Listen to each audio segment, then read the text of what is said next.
Hello, everyone, and thank you for joining today's webinar using the Online Work Readiness Assessment tool to address significant barriers to employment. I am James Butler with the Office of Family Assistance, and I serve as one of 3 program specialists in the self-sufficiency branch under the leadership of our branch chief, Lisa Washington Thomas, and I will be facilitating today's webinar. We are delighted to have a team of expert presenters for you today. But before we get started, I'd like to give a quick review on how to use GoToWebinar. In your upper right corner of your screen is the control panel. You can minimize or enlarge the control panel by clicking on the orange arrow. By expanding the control panel, you can scroll to the bottom to type any questions you may have and provide responses to our polling questions. Please enter your questions throughout the webinar and indicate which speaker you'd like to address to respond to your question. We will be monitoring your questions throughout the webinar and address them during the Q&A session. At the end of the webinar, we will also share the OWRA website URL so that you can later access the transcript and audio recording for today's webinar, as well as useful resources about OWRA. As mentioned, we will launch several polls throughout the presentation, which you can respond to by clicking on the radio button next to your preferred response. And we will leave each poll question open for approximately 30 seconds for you to respond. Today's webinar explores how organizations use the OWRA tool to successfully support customers experiencing significant barriers to employment by connecting them to a variety of resources and services, as well as employment and training opportunities that are tailored to the unique needs of the individual. By sharing their strategies and lessons learned, other programs can gain insight into how to more effectively serve customers facing significant barriers to employment and lead them toward a level of self-sufficiency. During today's webinar, it's our hope that you will understand the correlations between living in poverty and the significant barriers to employment, identify research-informed approaches that reduce risk of significant barriers and address existing barriers, consider the OWRA tool, we hope, and we think you will, as a vital component of the comprehensive employment-focused service delivery approach, and explore some real-world examples for addressing significant employment barriers and improving employment outcomes. As mentioned, we are delighted to have a variety of presenters who will guide us through our discussion today. And I'd like to tell you a little bit about each of them before they present. Pamela Loprist is a labor economist and senior fellow at the Urban Institute. Her research focuses on policies to enhance the economic well-being of disadvantaged persons through work, including removing barriers to work, improving skills, and provision of work support benefits.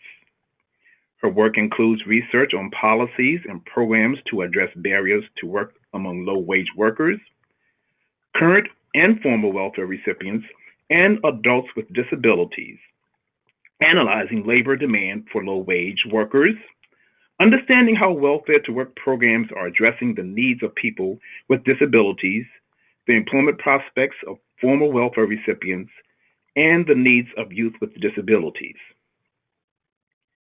Tamitha Davis currently serves as Deputy Administrator with the Department of Human Services. She leads the Division of Customer Workforce Employment and Training. Her experience includes workforce development, career coaching and training, business development, program development, project management, child welfare, and community engagement. And she has also worked with the children and families in the District of Columbia for over 25 years.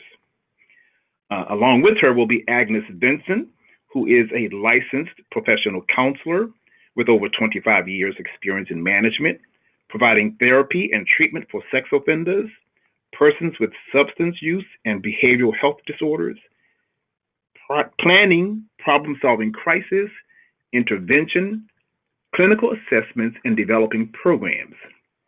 She currently serves as a supervisory vocational development specialist with the DC Department of Human Services and manages a staff that uses a family-centered coaching approach to provide individualized guidance to TANF customers.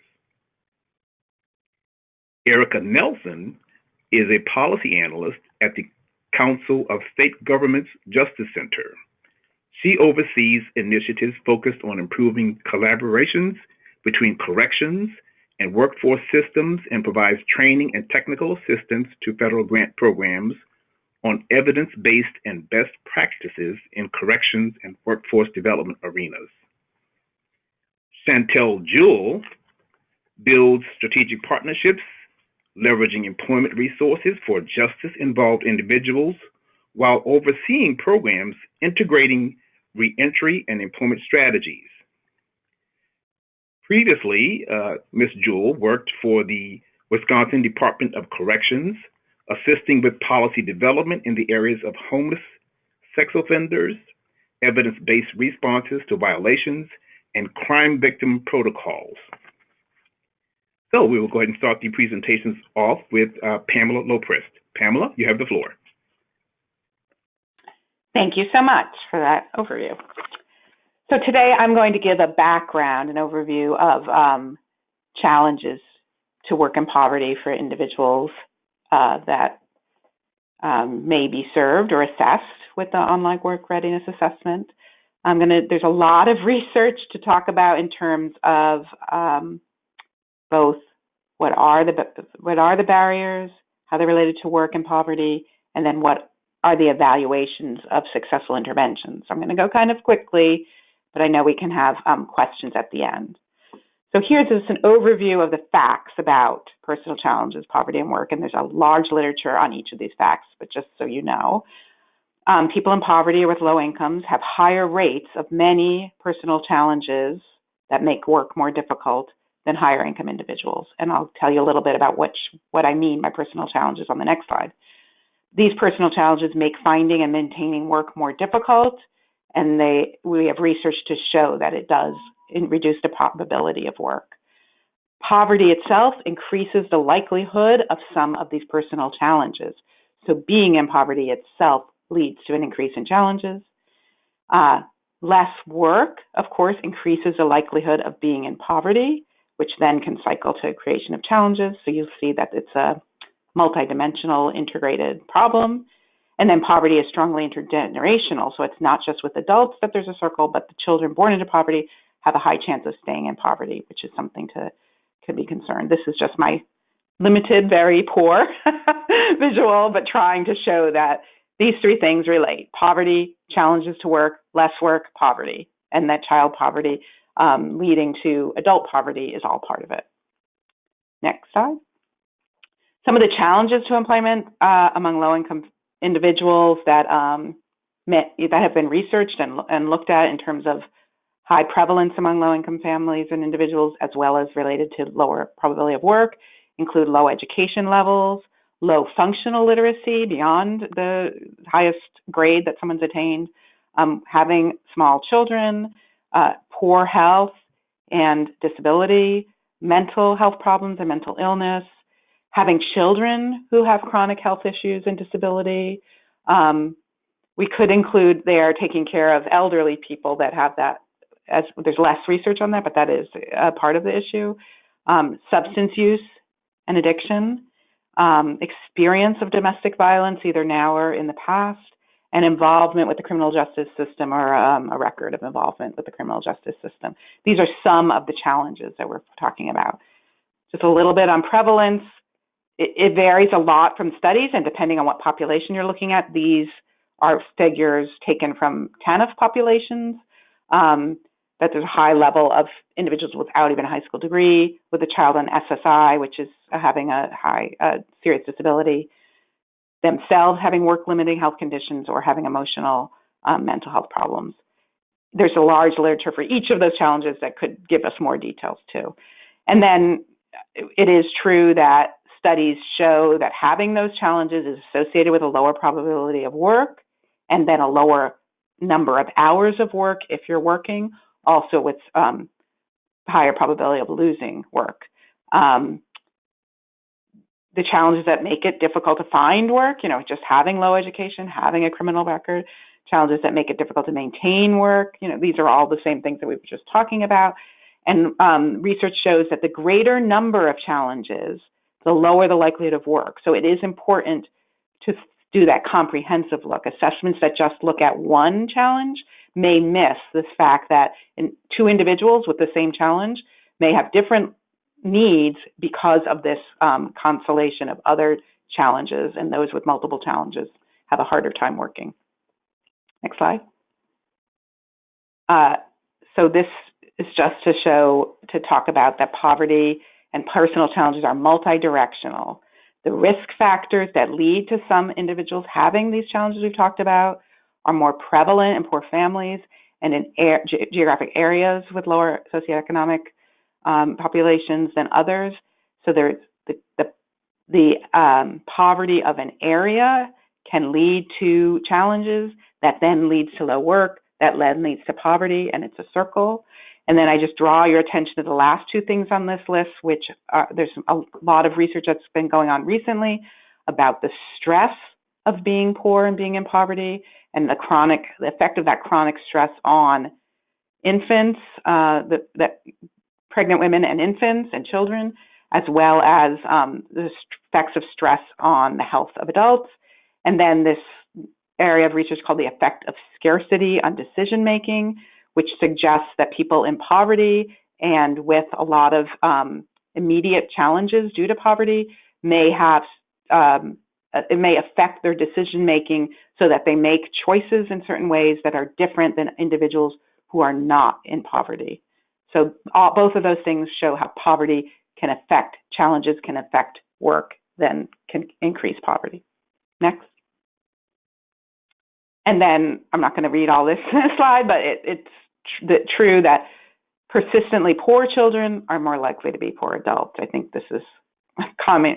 We know this in common sense and being in the field, but research backs it up that there is a persistence multi-generationally of poor children becoming poor adults. Just another reason to be able to think about this and break this cycle. So some of the approaches that programs have used in the evaluation of them to reduce challenges and address challenges and promote work. Next. So I kind of talk about 4 different kinds of approaches that are particularly focused on individuals with the challenges we've talked about. There's a much broader sense of approaches, right, that are trying to improve people's skill levels, especially for those with low basic skills, to increase their education levels. I'm not talking about that here, but of course those are important as well. These models explicitly take into account that individuals have other personal challenges as well. These approaches fall into some kind of treatment that's access impaired with trying to help people find and maintain work. Coaching, which is trying to comprehensively look at people and increase employment. Some other models that are focused on individuals' challenges, and then transitional employment models that are targeting on providing people with work experience, but taking into account people's challenges. So I'll talk a little bit about each of these quickly. So treatment-based programs in case management these are usually focused on people who have physical health challenges, mental health challenges, substance abuse challenges. Those have been the sets of different approaches that have worked. I talk about a couple here that have been with TANF recipients, looking at those who have substance abuse. There's many, many evaluations of substance abuse programs themselves. These try to couple that kind of a treatment approach with employment services. All of these have had some success in alleviating the challenge and in decreasing substance abuse use, and there's some others who have increased treatment access, both for people with mental health problems and substance abuse. But they have been less successful in also improving employment, even though that was one of their focuses. I think there is issues with how long the interventions are and how long we follow them. But there is promising, I think, results here to pairing some of these treatment type approaches with employment type approaches. Next. So the next approach is call it broadly here coaching. It goes under a bunch of different names, and there's a lot of focus on evaluating and looking at these strategies now. And really, there's some multiple definitions, but some of the key parts of these approaches are that it generally involves a one-on-one, a little bit longer-term relationship than maybe a typical case manager might have, a little more intensive. The approach incorporates working with the individual to set specific attainable goals. The participant is very involved. It's not put on them. It usually looks at multiple life domains, not just employment, and tries to understand a little more holistically both the challenges but also the goals. And participant-driven, very involved. Often the individuals who are providing get specific training, if they're called coaches or navigators, whatever, but maybe more than case management and some other programs. It can include this approach called motivational interviewing, special training around that, which is a way of trying to get to this goal setting. And then it may have a focus on self-regulation, which is the current brain studies around how individuals are able to set goals and make progress towards them, and understanding and using the work that's been done on that in that area in neurology and brain science to bring to program development and structures. ACF has a project called the Goals Project that reviews a lot of these strategies, and it's a great report to look at and see what are some of the pieces of these coaching models. They differ in intensity, often though it is part of the model to have fewer participants to coaches, right? So it can be a more expensive, intensive because of that, and look at their longer term. There's currently, ACF is doing an evaluation of some of these coaching-focused interventions, but there is some promising practices out there. I think I have on the next slide. So these are 3 examples that are out there that are currently being evaluated or have been evaluated. The executive skills coaching model. So this includes this assessment, and often these have some kind of comprehensive assessments that go across people's lives about what's happening across different parts of their life. This includes a specific assessment on executive skills, the ability to be able to form plans and carry them out, and do those kind of skills that are necessary to be able to meet goals. Helps people set goals, includes environmental modifications both for the program and for the person to make the goals be able to be achieved, and provide some incentives. This was implemented as a pilot and looks promising, and is currently being evaluated in several places. Mobility Mentoring is a program in Boston that has also been doing a coaching model based on brain science that includes these set pieces as well. It has some promising outcomes data. It hasn't been rigorously evaluated yet, but it looks promising. And then Building Nebraska's Family is an older program. It no longer exists, but it was part of the hard to employ evaluation and had very promising results. It was a home visiting model, and it was called Life Skills Program, but it had trained individuals who went out to families and looked at multiple domains for their children and for themselves and tried to work with them on the life skills in addition to employment. It had very positive impacts on earnings for those individuals who were deemed in that model as very hard to employ. So some other models that are focused on people with challenges, the individual placement and support model, focused on individuals with serious mental illness was the main initial way where this was developed. It's been highly evaluated in the population and very, very successful. It's been used in one TANF pilot, which looked promising, but was small and so didn't have significant impacts. But it is really using a rapid placement model, putting people into private sector jobs, but with a scaffolding of a team around them to help them, coach them to maintain the job and to deal with other challenges that come up. So it's a more intensive model of kind of some of the retention supports that have been out there, but focused on people who have certain challenges. Jobs Plus is also within public housing, intensive-based services that are place-based for people who live in public housing and trying to provide a comprehensive set of services. And this has also been shown to have positive employment and earnings. Both of these two involve both assessments to get at the holistic set of problems that people might have that are limiting their ability to work, and to think about services that might be necessary.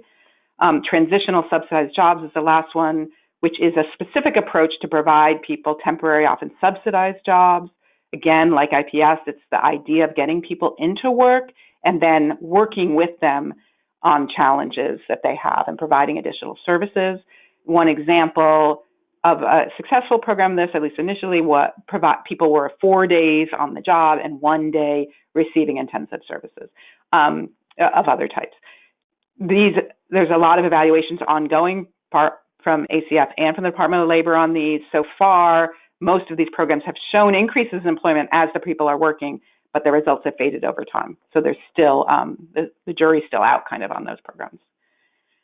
But the conclusions overall, I'd say from all this research to take away is that, poverty, work challenges, and low work are interconnected, and we need to address the work challenges to try and break that interconnectedness. People with multiple challenges are more likely to or have lower probability of work. Of course, I've just lost my screen. Isn't that wonderful? Let me try and get it back. See if I can remember in my head. Hold on.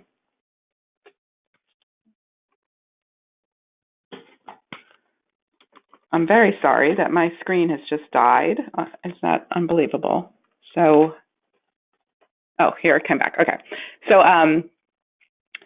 because people with multiple challenges have a harder time finding work, it speaks to the appropriateness of comprehensive assessments to understand. There are multiple approaches that address work challenges and that include employment, and that's important, and that some of them have shown some promise.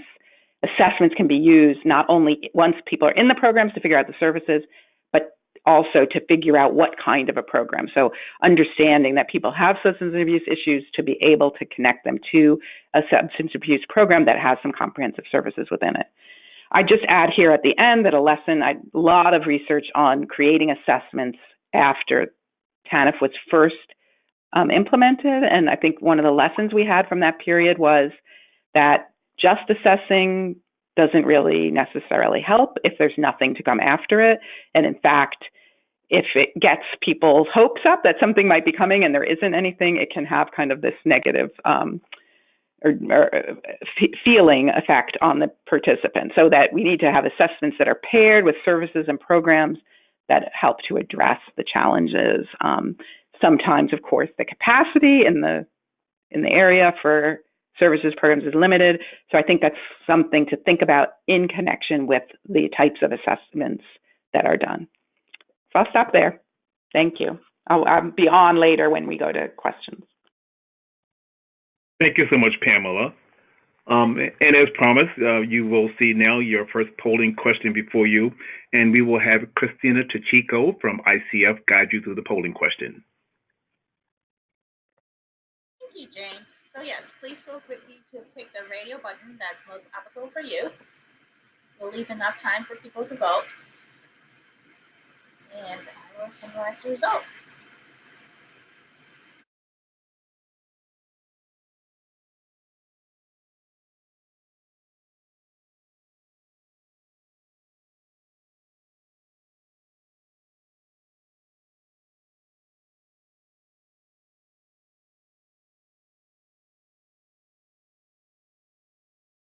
Right, so as you can see, people have indicated a little bit of almost a three-way tie between substance use disorder, mental illness, and criminal background.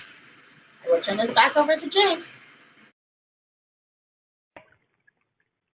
Thank you. Okay, so we'll now turn it over to the DC Department of Human Services so that they can share how they use OWRA to identify and address significant barriers to employment among their TANF families. Good Tamitha? afternoon. Yes, good afternoon, everyone. My name is Tamitha Davis, and I will be speaking with you today about the DHS's approach to harnessing the power of assessments. And I also have with me Agnes Vincent, and she's one of our vendors who will talk about the services that families receive once they've completed the assessment and how the assessment is utilized in their overall service delivery, which I think really feeds off of Pam's note earlier about assessments aren't really viable unless there's a means to an end. So next slide, please. So in 2011, DC made a decision to really revamp our TANF program. Unlike most jurisdictions, DC had not implemented a timeline. In addition, we wanted to move away from an open contract vendor process and to really have more of a performance-based process for our contractors in providing services to our families. So recognizing that we needed to be very intentional in our approach with engaging and matching customers, we knew that in servicing individuals and families, case managers and coaches make very key decisions that impact customers' overall success in service delivery. And as the PowerPoint indicates, the work or the role of the caseworker can really influence many components of a family's success, path to success. Next slide, please.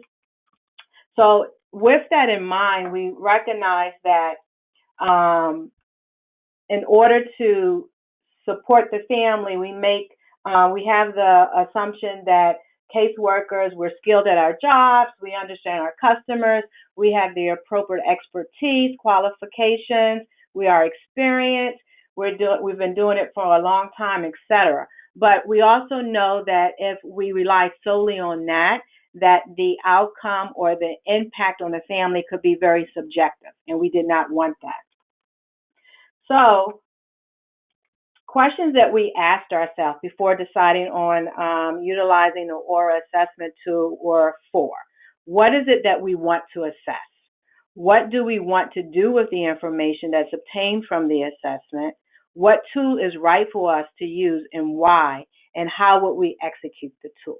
So we were very intentional. We had a team to come together over a series of months to really kind of dig through these layers of questions. And we decided to use the OWRA, but we also noted that we needed to customize it based on the needs and kind of the service delivery models and the principles that we held here in the District of Columbia. So in reference to kind of like the history of DC's assessments tool, so our business process moved from a one-size-fits-all. So, you know, a customer can go to any vendor that we paid for, they can switch. I mean, so it was very just a cookie cutter approach, and we really wanted to move away from that. We wanted to be very intentional on our referrals based on a customer's needs, strengths, and successes. And we wanted to have it very person-centered. The other thing is, as we were developing our TANF redesign, we recognized that we were going to operate in what we call 4 quadrants. That if we were to kind of categorize where our customers fail, we came up with 4 quadrants. One was the education occupational training. Basically, a customer who may have low work experience, low education, and so they needed that extra educational support, workforce development support. And if they received that, then they would be ready to go into the job market. The other category or quadrant was job placement. This was for our customers who had high education, high work experience, but just needed direction, support to make that connection with an employer. But we also recognize that, again, kind of reiterating Pam's discussion about challenges to employment, and also from the pooling question, some customers were coming to us with multitude of barriers. So we recognize that we also had to plan according to that. So we had one quadrant that was really geared toward assessing or working with those customers who would be assessed that had significant barriers that would prevent them from looking at education or training or even in a job market. And if we could address those barriers, then they would be at a better place to be more successful with finding employment. So we had a quadrant that addressed that. Then we also had another quadrant that would work with families who, regardless of the additional support, because of their disabilities, they may not be successful in our kind of employment service model, and we wanted to ensure that they receive those individual needs. So we wanted an assessment tool that would help us incorporate our kind of redesign method. Next slide, please. So with our initial TANF redesign, we identify supports for customers and their families that may present as barriers to employment and education attainment. So daycare, transportation, not just transportation, but incentives. We also recognize that individual head of household is not an island. So we really needed to be prepared to provide support for their household members. So in creating and customizing the OWRA, we knew we wanted those elements in the tool. What our customization that we did back in 2012 does not do or does not assess is individual child's development. It does not assess customers' literacy and numeracy skills, and it's no skill attainment. So all of the information that we receive to complete the assessment is solely self-report by the customer. Next slide, please. So another thing that was very important to us, and just based on where we were going as a city, was having a very interagency collaboration and providing services for our residents. So it was important to us that if our assessment tool identified a need or a barrier for a customer that would be met by another city agency, that the degree of which the benchmark to receive that service from that agency was met. Because what we did not want is, we did not want to refer a family to, let's say, DBH, which is our mental health and substance abuse entity, and they didn't meet they did not meet the benchmarks to receive that service. So with our customization, we included our partners from our sister agencies in helping us developing the questions.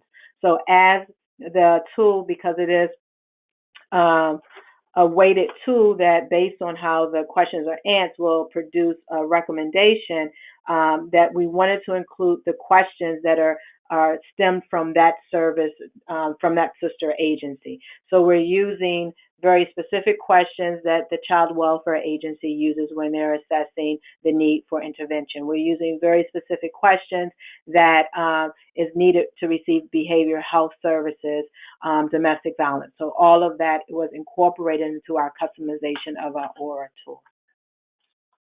And this slide, the slide that was previously up, this showed what service delivery we connected to the various sister agencies.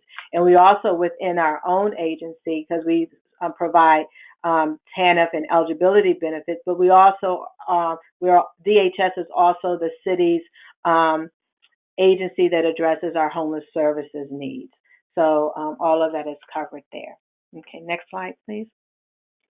So how do we use the assessment tool now? So we currently use the assessment because we made it through regulations, and City Council and the Mayor agreed with this, that is part of our TANF application process. So before a customer or a resident can be approved for TANF, they have to complete the assessment. The other way that we use the assessment is for it to have immediate connection to critical services, as those outlined in the previous slide. So if a customer is already in our TANF continuum, but they're experiencing a challenge, a behavioral health challenge, we will then do what we call a reversion. So they will come in and we will address that area of the assessment so we can get them directly connected to that service. Also, it helps us to identify the work readiness status and where customers are, what their education attainment is, what their training experience or history, and what their job experience has been. And last but not least, it also really influences the initial goal planning stage. Once a customer completes the what we call the TCA, TANF Comprehensive Assessment, once they complete that with the worker, they are given at a very high level next steps of goal planning based on the recommendations from the tool that they then will kind of guide them as we connect them to the next stage of the continuum, which is the service delivery. Next slide, please. So we've been using the TCA since 2012. So we're constantly evaluating, like, okay, is it working? How's it working? What are our lessons learned? So these are just a few of the lessons learned, is that we have yet to really determine the right fit as far as the frequency. So we definitely mandate that it happens at the front door of receiving TANF benefits, and we mandate that it happens when a customer is re-engaging. But outside of that, there's no kind of structured, predetermined frequency. We also recognize, or a lesson learned before that again, the assessment is self-report, and it's happening based on where the customer is at that moment in time. So if a referral from that assessment doesn't happen sooner than later, things could have changed. So there has to be a significant short enough time between when the assessment is completed to when the customer is connected to the next step service provider. We also kind of use the TCA to help us understand our programming, where there may be gaps, where we're seeing trends that we anticipate. So it really helps with our program development. And are we still assessing the right things? And one of the areas that we identified that with our domestic violence, just because how society has changed since 2012, how the domestic violence kind of arena with language and expansion to not just male-female partners, but just that whole scheme, really making sure that the questions are relevant to how the discussion is happening today. Next screen, please. Other lessons learned is recognizing that information, as I stated earlier, is really based on customer self-report. So it really recognizes where the customer falls in understanding, wanting to share, and their perspective. So we're looking at the different theories, the executive decision theory, the client-centered perspective, and the self-determination theory. Recognizing the impact of caseworker skills, communication theory, motivational interviewing, recognizing that personal information is being asked, so really understanding the importance and the skill set of our workers, and with the engagement therapy, the solution-focused therapy, and the strength-based therapy. And also recognizing that the assessment that we have developed is relatively long, about 90 minutes. So what impact does that have on the momentum and the conversation and how the customer is receiving it at that point in time? Next slide, please. So as I indicated, our TANF started, our redesign with TANF started in 2011. So we're in the midst of actually redoing our TANF redesign 2.0. So from lessons learned, we moved from just having a job placement service provider and work readiness placement service provider to recognizing, especially here in DC with our workforce, that some of our customers, we really need to put a stronger emphasis on education and occupational training. So we added that component to our program, and really looking at the what we call the high impact employment elements of our city, as far as where jobs are, and not just jobs, but jobs where families can really be self-sufficient or to support themselves and kind of exit off of TANF. Next slide, please. So unexploited potential. So there are still some areas that we're still trying to figure out. Again, as I mentioned earlier, the frequency of how we administer the assessment, improving the platform, because right now our tool is is outdated. It's very solid, and we are looking at expanding a platform that we can add additional assessments based on the individual need of the customer, to do a deeper dive. And I think Agnes is going to kind of talk about some additional assessments her team uses with families once they are engaged with them. The other thing that we're looking at is also just how can we incorporate technology into this? What's the pros and cons of an app? Having a customer utilize an app to complete information versus a face-to-face. So just really looking at those kind of avenues. Next slide, please. So next steps for DHS. So where we are is additional assessments. We recognize that there are some assessments that we have to do a deeper dive with, specifically career, financial, child well-being, motivation, trauma, adult education. We also want to be able to compare customers' change over time, and really determine kind of where there's movement or if there's no movement, why there isn't. And also kind of get a customer's perspective of their family's well-being and educational gain. The other thing is within our city, because we have the framework of no wrong door entry. So if a customer goes to another agency but are in need of a service that our agency provides, that there's an immediate connection. So we are looking at creating some type of universal assessment tool with our sister agency. So we're not having a family to retell their story. And then also looking at just data sharing elements and how that can, again, maximize the overall service delivery and timeliness for our families to receive. Next slide, please. So what happens next? What after the assessment is done, after the high-level recommendations are discussed and shared and talked with the customer, what happens with that? And we also what happens with that, not just from the head of household perspective and who receives TANF, but their overall family. So we're really emphasizing a two-generational approach, and the slide kind of outlines the kind of high-level categories of how we're looking at the two-generational approach. So I'm going to turn it over to Agnes now. Good afternoon, everyone, and I will be talking about the targeted mobility coaching team that we have here, and we use the assessment all the time. It's a vital part of the process of the targeted mobility coaching team.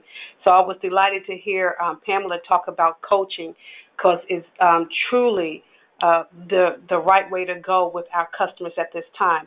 So the targeted mobility coaching, it empowers the customer to change their situation by building skills and behaviors through peer mentorship, which we try to team customers with life situations together in small groups and modeling, which is individualized, targeted, comprehensive coaching.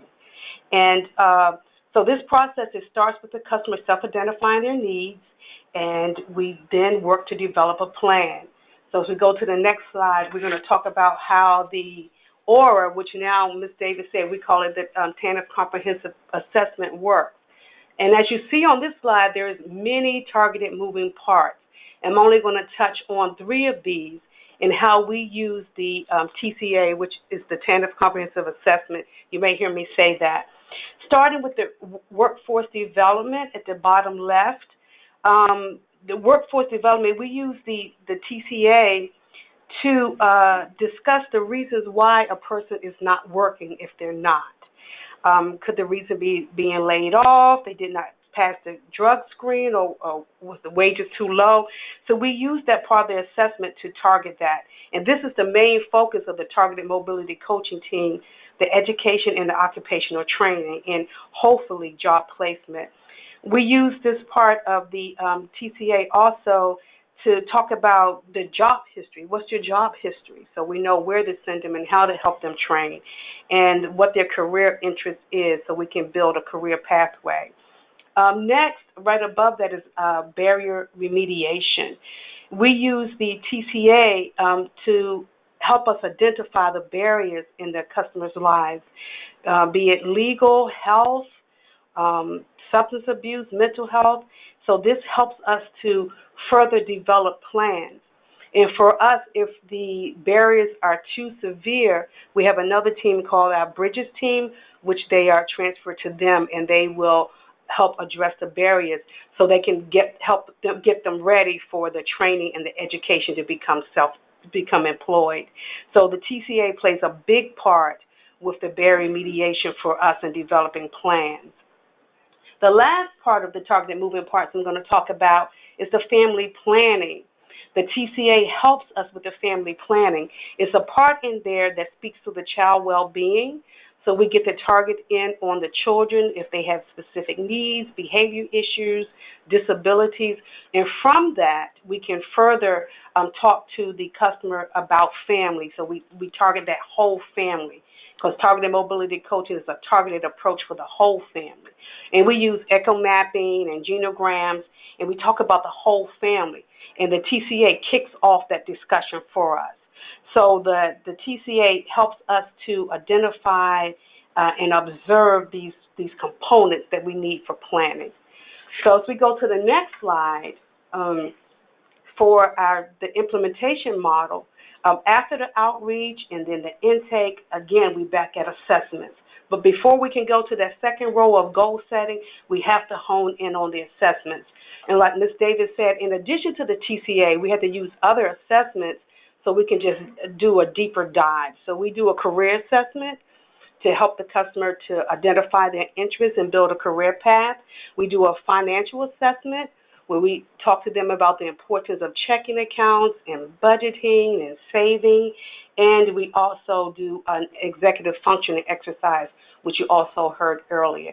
So right there in the assessment block, the TCA helps us before we can move to that bottom level of goal setting and continuing mobility coaching so we can get the outcomes that we target.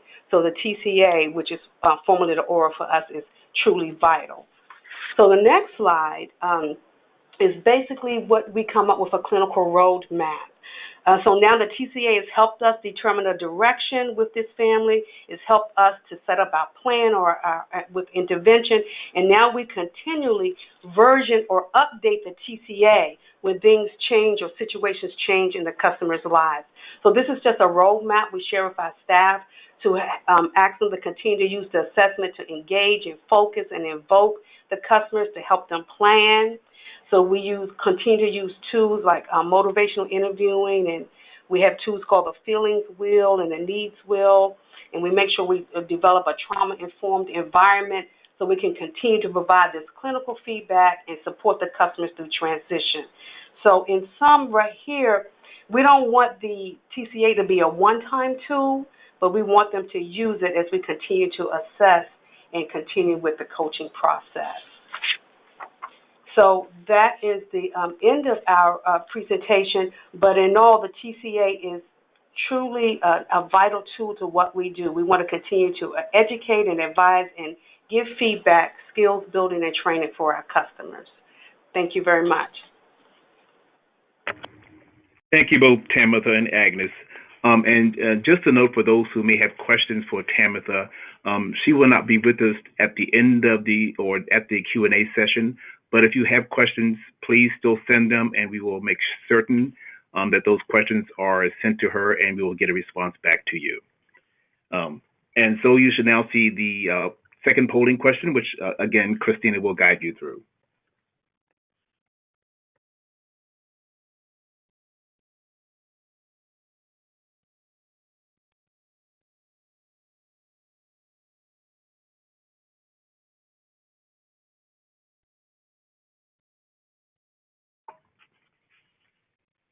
So as you see, our second polling question is, what percentage of your caseload is currently experiencing one or more significant barriers to employment?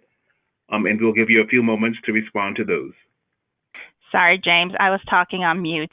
I'm sure that was really helpful. No problem. You can take over once the The good news is there was no background noise. There's just no me. Okay.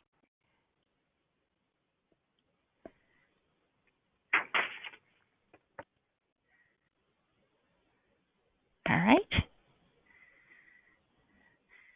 So let's see. Folks have indicated that it is, Wow. Anywhere between 50 to 75% or more than 75%. Back to you, James. Thank you. Okay, so we will now hear from Erica and Chantel from the Council of State Governments Justice Center on how Employee Milwaukee incorporates the OWRA tool in supporting returning citizens. Erica and Chantel. Thank you, James. As mentioned in the opening, I'm Erica Nelson, a policy analyst with the Council of State Governments Justice Center. The CSG Justice Center is a national nonprofit organization comprising of about 120 employees. Our professional backgrounds vary extensively, but together we have decades of experience in law enforcement, community corrections, court administration, housing, mental health and addiction services, state prisons, local jails, juvenile justice, law, education, workforce development, and victim advocacy. What bonds us together is our shared commitment to our mission, which is to provide research-driven strategies and tools to increase public safety and strengthen communities. Next slide. At the Justice Center, we operate the National Reentry Resource Center, also known as the NRC. The NRC is funded by the Second Chance Act and overseen by the U.S. Department of Justice, Bureau of Justice Assistance. NRC staff provide individualized intensive technical assistance, training, distance learning to support Second Chance Act grantees, maximize their efforts to reduce recidivism and help people succeed in their communities after incarceration. The NRC also produced a number of publications to the field and web-based tools to advance the knowledge base of the reentry field and promote what works.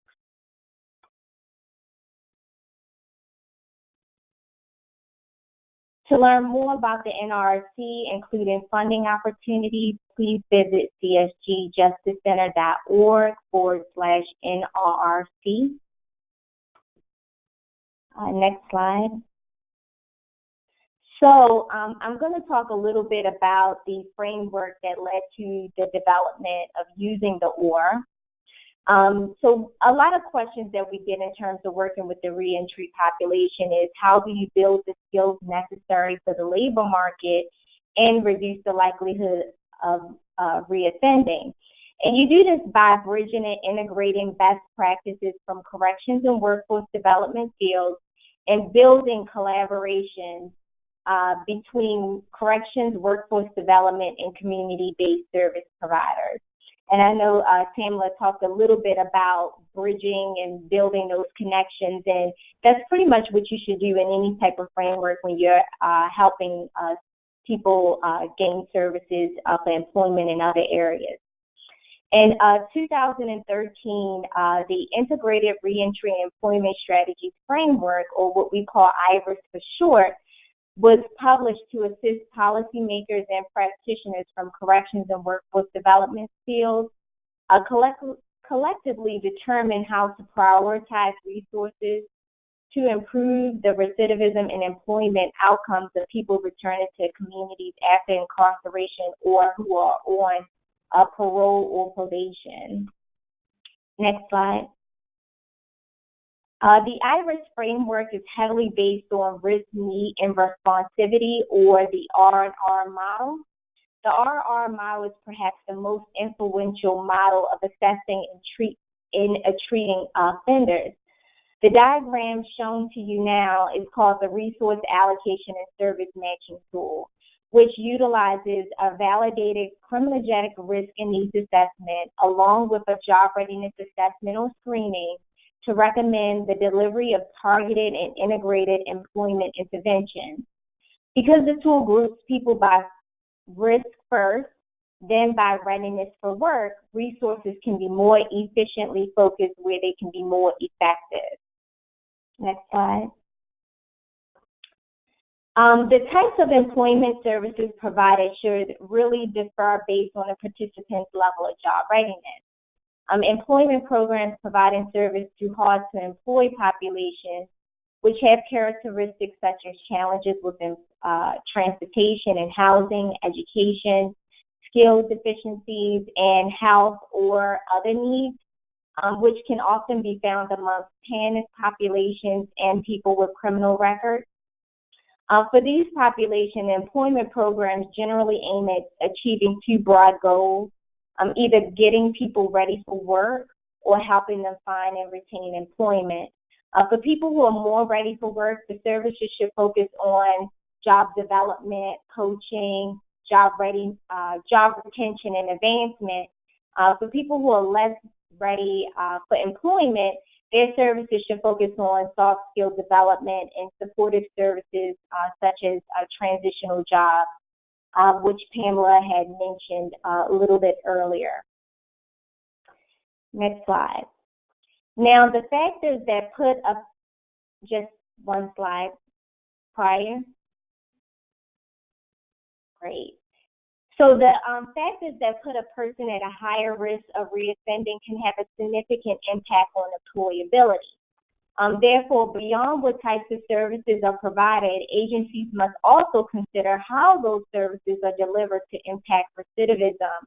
And this includes efforts to engage people in programming, the timing of services, incentives that are provided, coordination with other support, and the use of pro-social activities. Next slide. So what does that look like in practice? Say you're an agency that provides employment services and you have two individuals in need of services. Through intake, conducting assessments, a risk and needs assessment, as well as a job readiness screening, you discover that their needs are different. So we have Joseph and Michael here shown on the slide before you. They're about the same age, have a felony conviction, and the same level of education. When assessed for risk to reoffend, we find that Joseph has no prior convictions, maintained family ties, whereas Michael has 3 prior convictions and a history of substance abuse. Although a criminogenic risk and needs assessment will tell you a bit more about these two individuals, we can assume that Joseph right now is low risk to reoffend and Michael is at a higher risk to reoffend. When assessing for job readiness, we discovered that Joseph was employed at the time of arrest and worked in correctional industries while incarcerated, whereas Michael was unemployed at the time of arrest and had gaps in his employment history and had limited work skills. Based on this information, which I'm sure that employability assessments such as the OWRA will tell you a lot more about these two individuals, we can assume that Joseph is more ready for work, whereas Michael is less ready for work. So for services for Joseph, really should focus on job attainment and retention, and the intensity of services and supervision, if he is on community supervision, should be low. For Michael, he will benefit from more intensive engagement and structured programming, and his employment intervention should focus on soft skill development and building job readiness. And he could actually benefit from a transitional job program, which has been shown through research to actually impact recidivism. So in 2015, the NRC began piloting this client matching model on a systems level in Palm Beach County, Florida, and Milwaukee County, Wisconsin. And more specifically, what we were trying to figure out is what works in terms of making better connections to reentry and employment services prior to someone's release and then after their release from prison or jail. And this is all based on their individualized assessed needs. We gathered a lot of information during the 3 years of the project, but there were 4 key areas that we found necessary to implementing a collaborative and coordinated approach. And that was buy-in from leadership, timely risk and needs and job readiness assessment, knowledge about the landscape of employment services that are available in the institution, whether it's through the actual Department of Corrections or through community-based partners, and also what's available in the community. And whether or not they had a coordinated process to make service referrals and actually track those referrals and report on outcomes. We actually are currently wrapping up the third year of the project, which would end with a process evaluation, and a report is scheduled to be produced this fall. If you want to learn more about the Integrated Reentry and Employment Strategies Project, please visit the NRC website. Now I'll turn it over to Chantel to talk about Employee Milwaukee's experience with the IRIS project and how they use the OWRA tool to identify the needs and barriers to employment for their clients and maximize Milwaukee County's resources. Thank you, Erica. Once again, my name is Chantel Jewell, and I'm the Reentry Services Manager for Employ Milwaukee.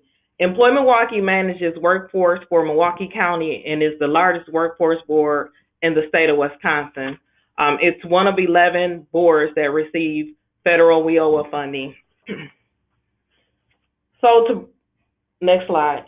To provide a little background on reentry in Milwaukee County, we currently have 14,000 individuals on community supervision. We have anywhere from 25 to 27 individuals releasing back to Milwaukee County from the state prison system annually, and 25 daily releases from the House of Corrections. So in 2016, there were approximately 22,759 individuals released from prison back to Milwaukee County. 74% were assessed as medium to high risk to reoffend, and 56% were assessed to have a probable or highly probable work readiness need. So in 2016, Employ Milwaukee created a reentry department to assist these individuals to overcome barriers to employment and make sure that employers could draw from this pool of talent. The reentry department integrates evidence-based practices from corrections with the best and most promising practices from workforce. Next slide, please. So what we've done here at Employ Milwaukee is developed a partnership with our Department of Corrections and created a formal referral process. This process involves community corrections as well as the Division of Adult Institutions. Our goal here is to assess and identify strengths as well as barriers to employment and administer services based on the risk, need, and responsivity principle in a coordinated process to facilitate a smooth transition from prison to the community. For the purposes of the IRIS pilot, the OWRA was administered and the individual employment plan was created pre-release. This was done to make sure that there was a solid plan with buy-in from the participant before they got out. We also wanted to make sure that they could be connected to services almost immediately upon release. The plan was shared with the supervision agent also so that services could be delivered in a coordinated fashion that addressed all criminogenic needs. Next slide. So why did we choose OWRA? Well, in 2015, Employ Milwaukee was initially introduced to OWRA when working with the Safer Foundation as a sub-grantee on the Midwest Reentry Employment Network grant. This tool was subsequently adopted by Employ Milwaukee and utilized in all reentry programs. It was attractive because it's web-based, which got us away from paper and pencil assessments that are not always shared as often as they should be. Since the OWRA is administered by the career coach, it forces engagement and conversation, which leads to a more accurate identification of strengths and barriers, thus aiding in the development of an effective case plan or employment plan. The tool also pulls together information so that we can get a comprehensive look at what the needs of our customers are and deliver the most appropriate services in a way that makes sense. Next slide, please. So how do we use OWRA? Well, I previously mentioned that we use it pre-release. When we use it pre-release, this information can also be used to connect individuals with services before they actually return to the community. It also helps the career coach to have a better understanding of the services and supports needed. The OWRA gives a comprehensive look at strengths, barriers, employment history, and career interests, which helps to make appropriate training and/or employment connections. The tool also assists with the development of career plans of a career plan that an individual can visualize based on labor market information. Lastly, the OWRA gives a collective report of barriers that can be used to inform programming and pursue future funding opportunities targeting the most appropriate interventions. Next slide, please.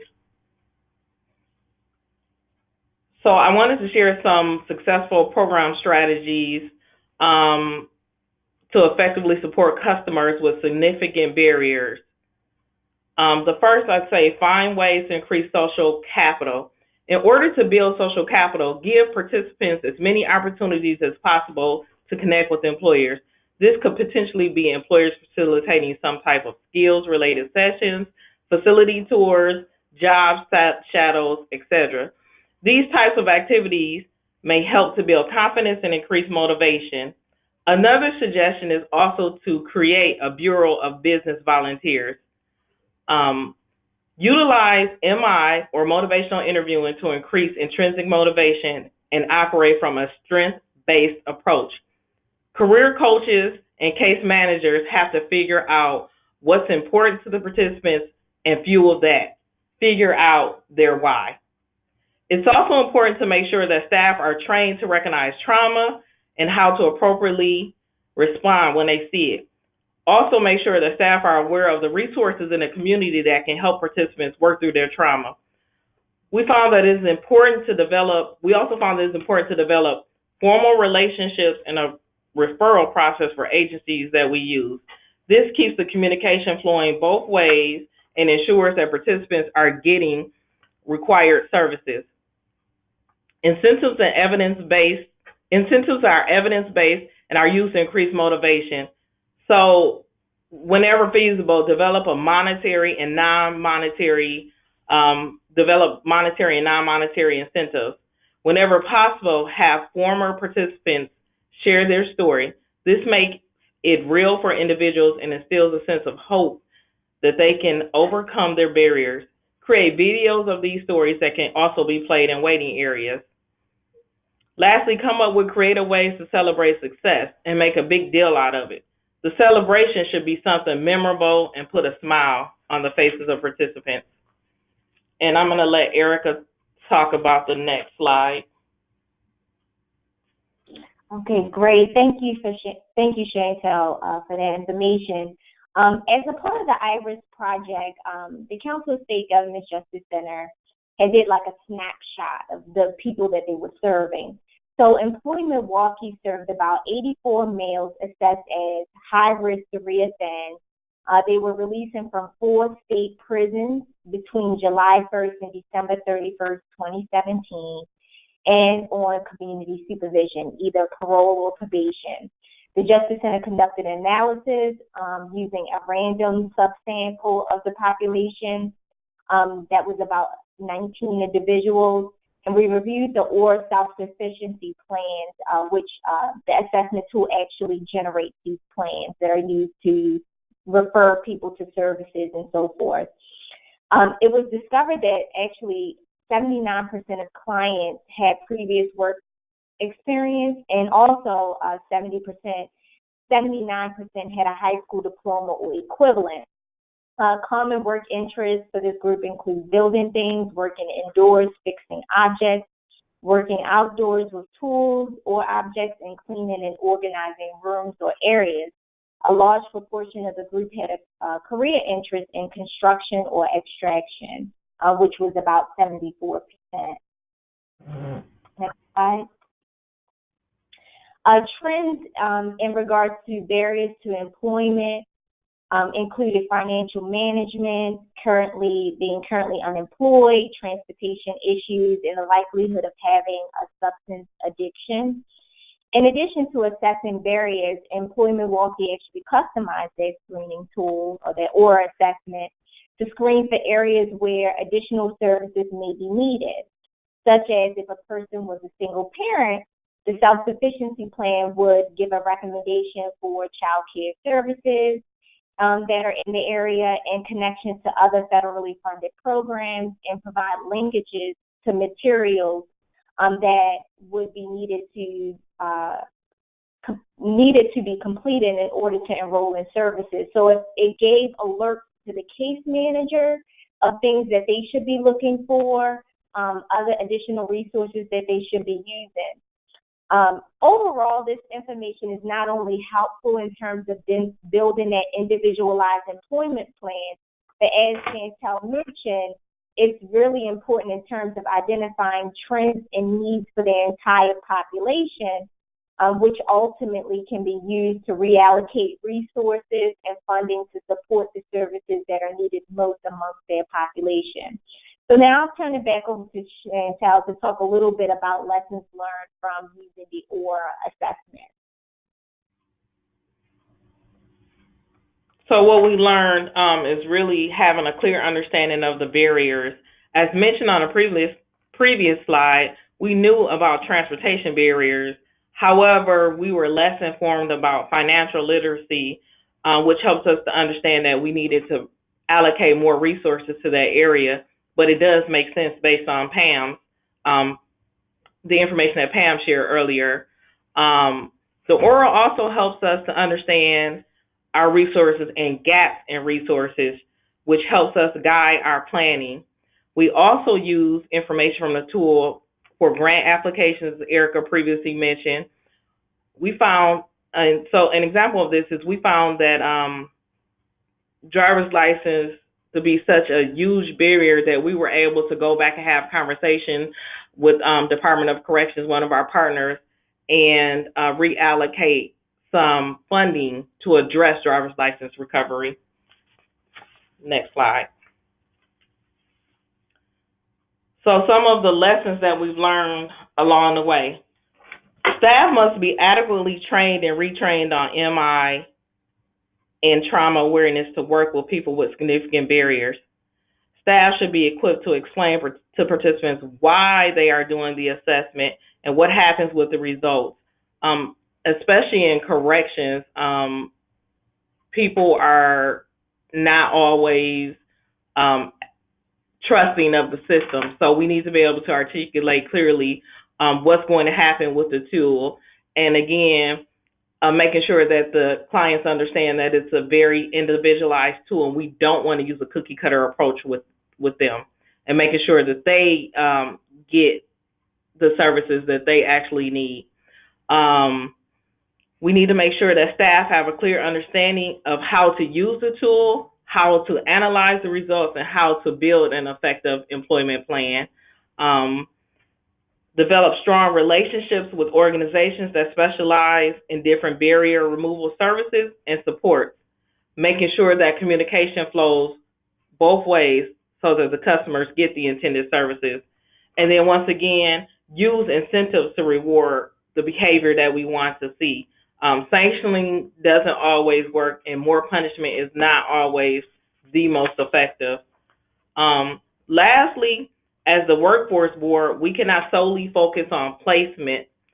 We can place people into jobs or connect people with employment, but if we don't holistically understand and address the individual barriers, employment will not be retained.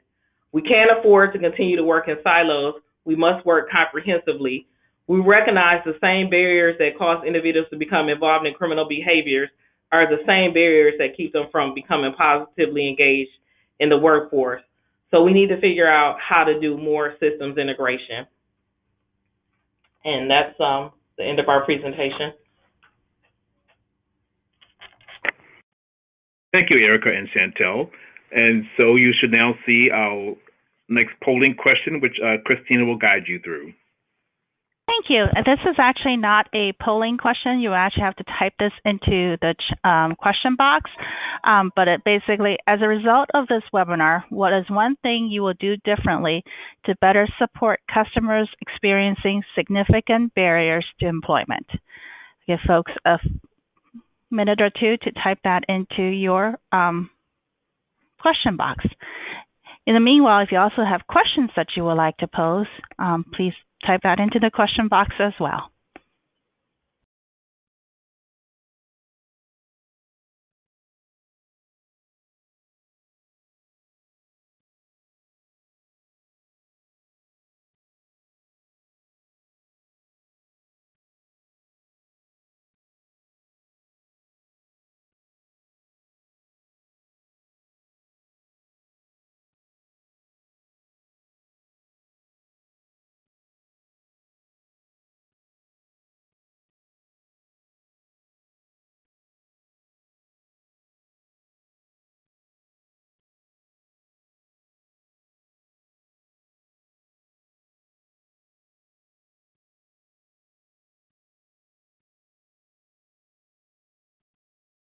Excellent. I'm seeing the responses come in. Thank you so much. Please continue typing that in, and also if you have any questions, please post that as well, and we can actually move to the next slide for questions. The most burning question, sorry, James, were you going to say something? Oh, go ahead. Oh, okay. I was going to say the most burning question we are getting is, will we get a copy of the slides? After we're done with the question and answer session, James is going to come back on and provide some information about how you can get a copy of today's PowerPoint. So actually, the first question that we have goes to Pam. Pam, the question is, give me 1 second. If building Nebraska families was such a promising model, why is it no longer in place? Pam? Well, it wasn't under my control, but it was part of a demonstration program that the state did. The cost was quite, as you might imagine, high. I don't think there was a cost benefit analysis just for that piece of it, but I think that was part of why it wasn't continued. But you'd really have to talk to Nebraska more about why they decided not to include it. It is an important example, though, because it has, I think, spurred other programs around the country to do at least similar pieces. Okay, thank you. The next question, sorry, we're having a lot of comments and questions, and I'm trying to read as fast as I can. The next question, Pam, that might as well go for you first. Is there one challenge that impacts TANF population more than others? So when you do analysis that tries to look at the effect of different challenges on the probability of work, a lot of things move together, right? So it's hard to separate things out. But if you include lack of prior work experience, that is huge. And of course, that is affected by some of these other challenges. So that's why I say they move together. That's very important. And low education is always very important. But I mean, important meaning it impacts employment and hours a lot. But like I said, because the things move together, it's hard to pull out any one other that's more important. Really, we found having multiple, no matter what they are, stepwise really decreases the probability of work. So it's that more than an individual one. Thank you, Pam. This question is for Agnes. Agnes, how many TANF applications roughly are seen by case managers on a daily basis? Can you repeat that one more time, please? Sure. How many TANF, hang on, I just moved my screen away. 1 second. Oh, here we go. How many TANF applications roughly are seen by case managers on a daily basis?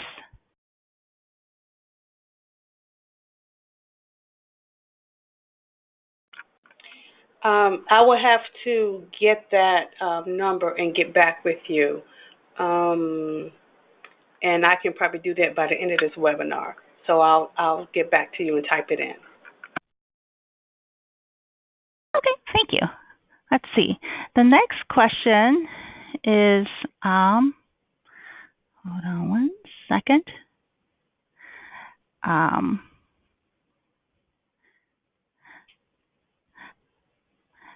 This is a question for Agnes. How long does it take to assess individuals? How long does it for TCA? It's approximately 90 minutes, and it can be longer depending on the discussion, but usually 90 minutes. Okay. Let's see. There's also some questions about getting more information about OWRA. Also in James' slides coming up after this session, after Q&A, there's contact information for the OWRA Help Desk. So we encourage you to do that.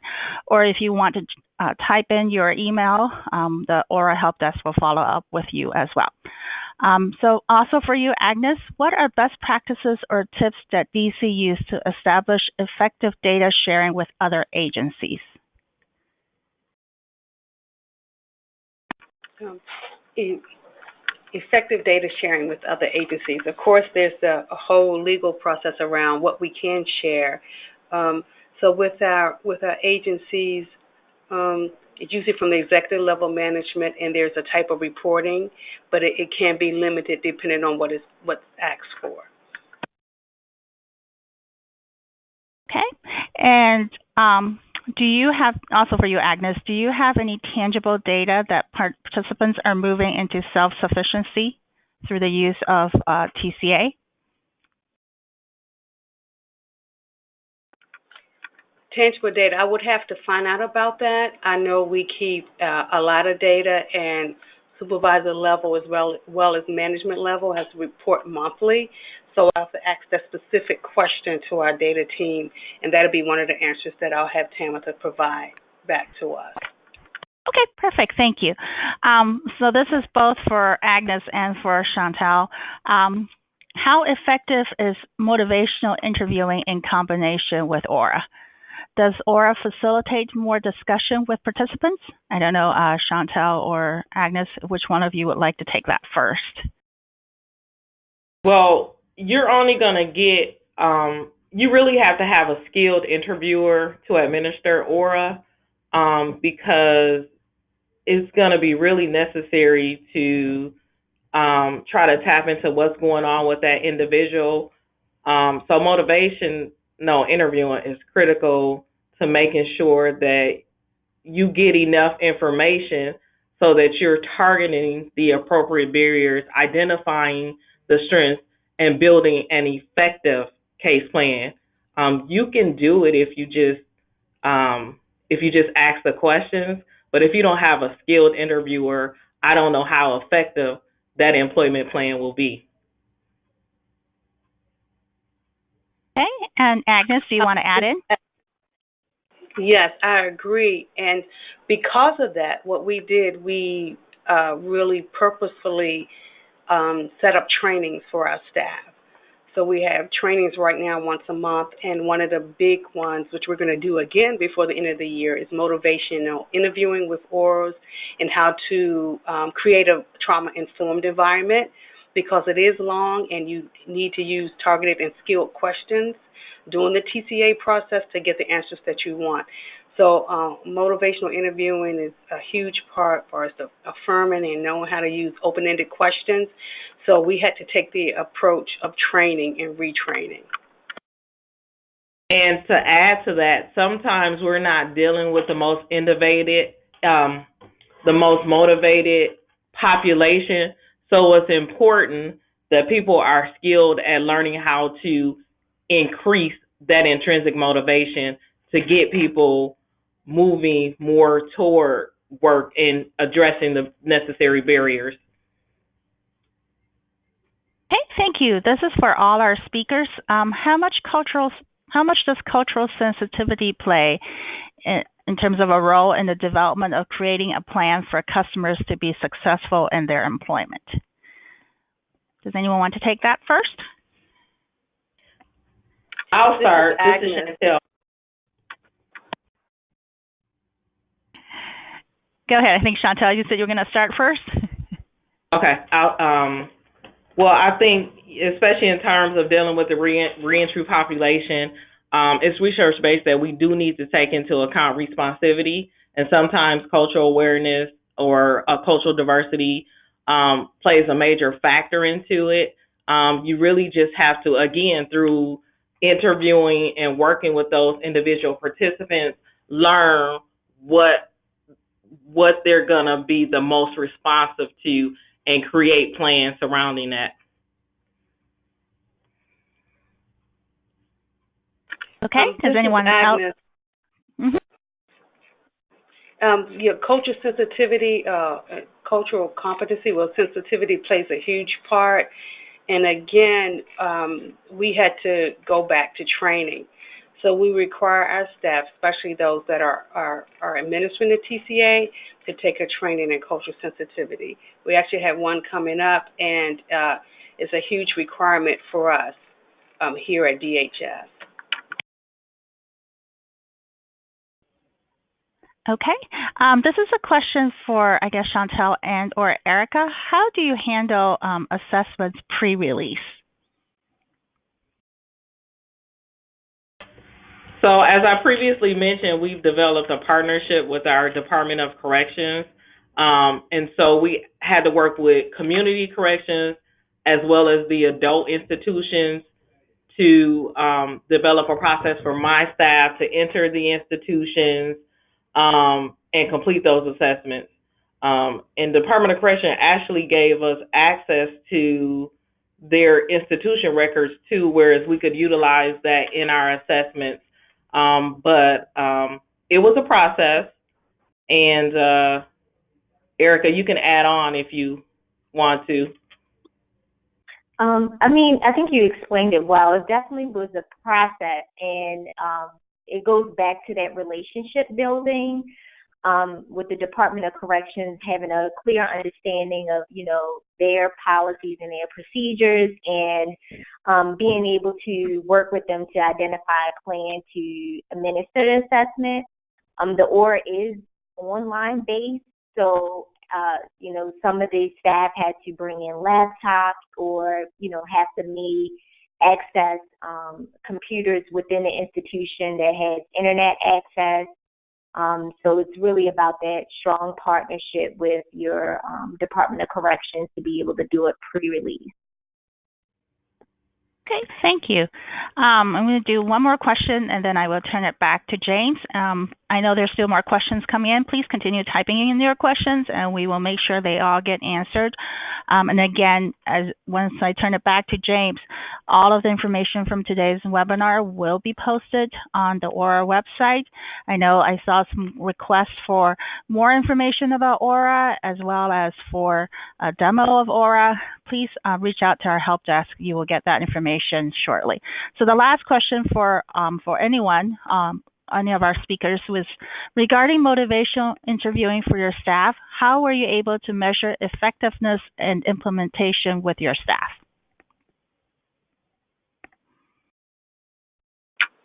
This is Agnes.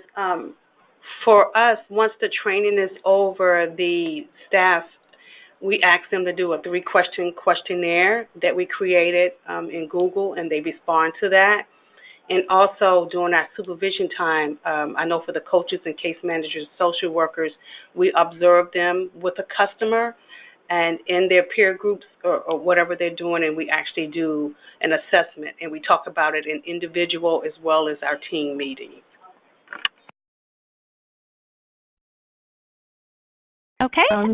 Eric, I was going to add that just like with any skill, it requires repetition. So just having one training of motivational interviewing may not be enough.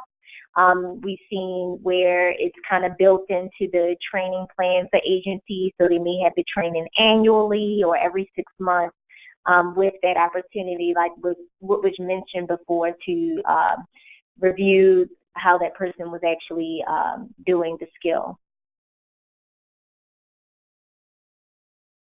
Okay, well, thank you so much. I'm going to turn this back to James. And again, we will post everything from today, including any unanswered questions on the website. James? Yes, thanks, Christina. So Pamela, Tamitha, Agnes, Erica, and Chantel, thank you also very much for sharing with us today. And a special thanks to those who joined the webinar to hear this great information. As mentioned already, a transcript and audio recording of today's webinar will be available shortly on the OWRA website. The next screen should show you that link. Please also help us expand our network and reach a greater number of people by directing any interested colleagues from your local and state networks and agencies to our website. And if you're interested in learning more about OWRA, as Christina mentioned, please visit the OWRA website or call the OWRA help desk. The screen has not shown up yet, so I will give you the link that is http://peerta peerta.acf.hhs.gov. And then the other is peerta.acf.hhs.gov/OWRA. And that should guide you to where you need to be. Last but not least, as the webinar closes out, you will see a pop-up screen asking for your feedback. That will help us inform for future webinars. And we'd ask you to please complete the survey or questionnaire. It will take about 2 minutes, and we thank you for your time today. So thanks again, everyone, and enjoy the remainder of your day.